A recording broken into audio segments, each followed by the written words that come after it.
Let's talk about modification on my Kyosho Fazer MKII 2002 Subaru WRC Impreza. My first modification was lighting, including the exhaust tip feature. The Rally Impreza has the exhaust tip on the passenger side now. If you have the real civilian Impreza, it's located on the driver's side.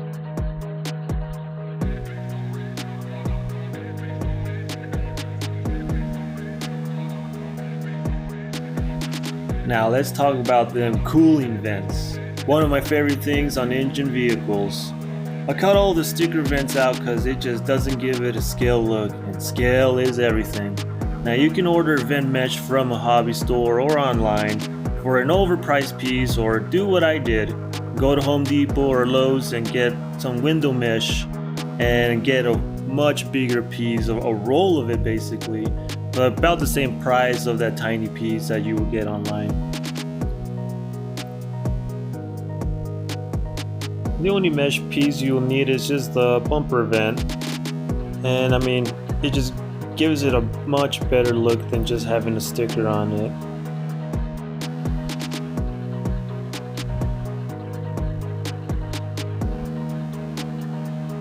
Alright, moving on to the inner fenders now. This is I think that RC rally cars don't come with as much. Well, not like really full inner fenders. I would say some do come with it, but it's just maybe like half a inner fender.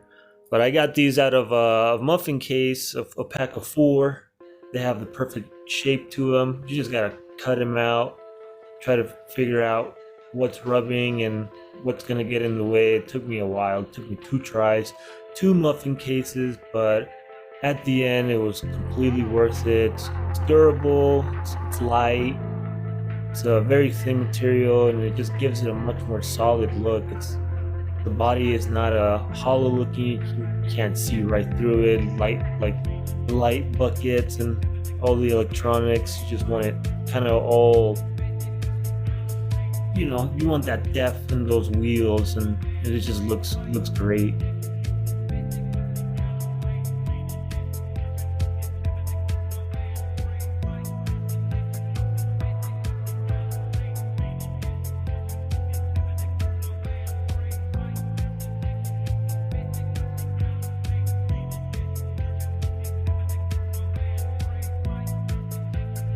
Alright, so this might be the highlight of the modification. Overall, what I've done to it, this is one of my favorite things that I kind of just did. I mean, it's one of those things. It just looks great. Looks solid. It's a whole entire solid piece, especially when it comes to rallying. The real rally, they just have this long, big skid plates underneath, just protecting all those components. And I mean, this is basically about the same thing. It's just, you know, down to a 1/10 scale, and it's held up pretty good. It's taken a lot of hits, a lot of damage, but overall it's just protecting you know, your control arms and everything. And I just found this aluminum sheet and just cut out the layout of on a cardboard just to see if it's all gonna work out. I wasn't really sure. I just kind of went with it, but this was a really fun thing to do. It's just one of those things that just keeps you getting more ideas. And I mean, it worked out perfectly fine. I mean, it's taking some damage, it's taking some hits, and it's, you know, it just looks amazing. I mean, it just makes it look a solid RC car. And it's, you know, this is my first one I did. I might do another one, just so there's some little slight issues, nothing big, just like clippings, like it's just kind of, maybe I should have made the little clips a little longer so they could be more tucked in. And found this little piece right here. I'm not sure where it's from, but slapped that right there for the front bumper, and then added some more foam. And yeah, everything, all the gravel and rocks, it just get all bashed underneath, and it just glides right everything. I'm not have to worry about anything getting really damaged.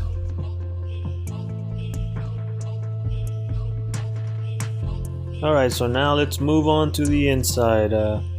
Not much going on the inside. Just made a roll cage using, the actual model, how the roll cage is supposed to be. Just kind of slapped it on the inside of the body.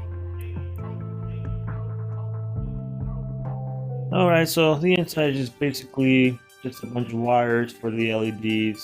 They kind of just tucked in the roll cage. Used just a little dash and a little steering wheel out of an RC 4-wheel drive Hilux. I mean, it's pretty simple. Just use foam for the rear bumper. It's nice and thick. Intercooler, it's a long one. It's usually the one that I would have on the real thing. Now they're just kind of zip tied to my light buckets and my wiring. It's held on pretty good, so no issues there. And then you got a little ventilation air duct right there, where air travels through the cooling system, of which what I call that I just kind of had a little fun with. Overall, the inside is just simply everything's just taped up and it's held up pretty good, so nothing too big.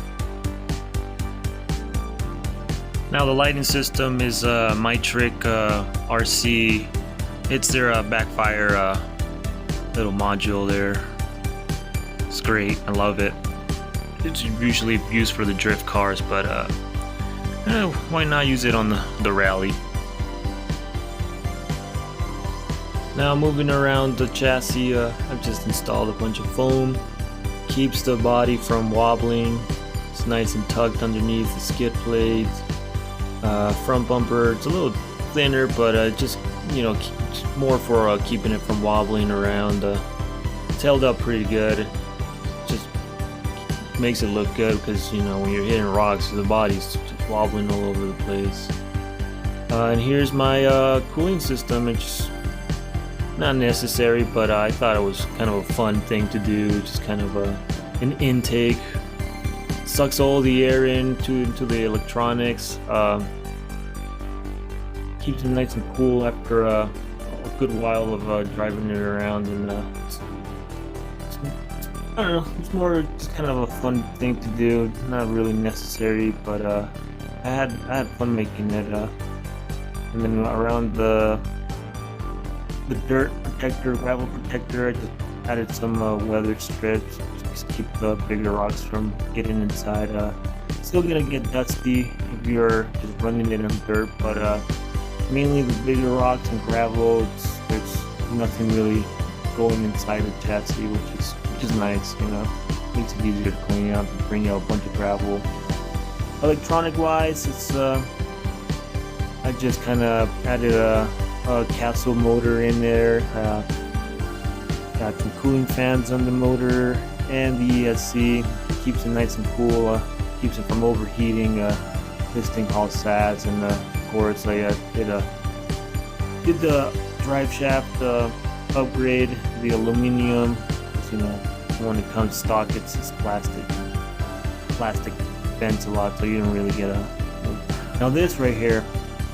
A lot of gravel kept getting stuck in my turning links and all that, and it would just stay in and keep turning, and just gotta shake those gravels out. But I kind of just taped around it, and keeps those bigger gravels from getting in there,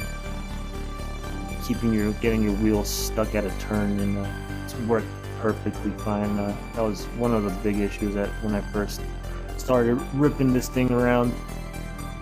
But overall, I mean, that's all the modifications I've done on this thing. It's a little bit heavier, but I mean, I like it nice and heavy. It's solid, completely solid now, and it's fast. Because of the motor, it's fast, and it's a great, one of my favorite RCs to have. And hopefully, you find this video helpful, and I hope that you guys could find cooler modifications on it. Use my modification ideas, and go from there. Thanks for watching.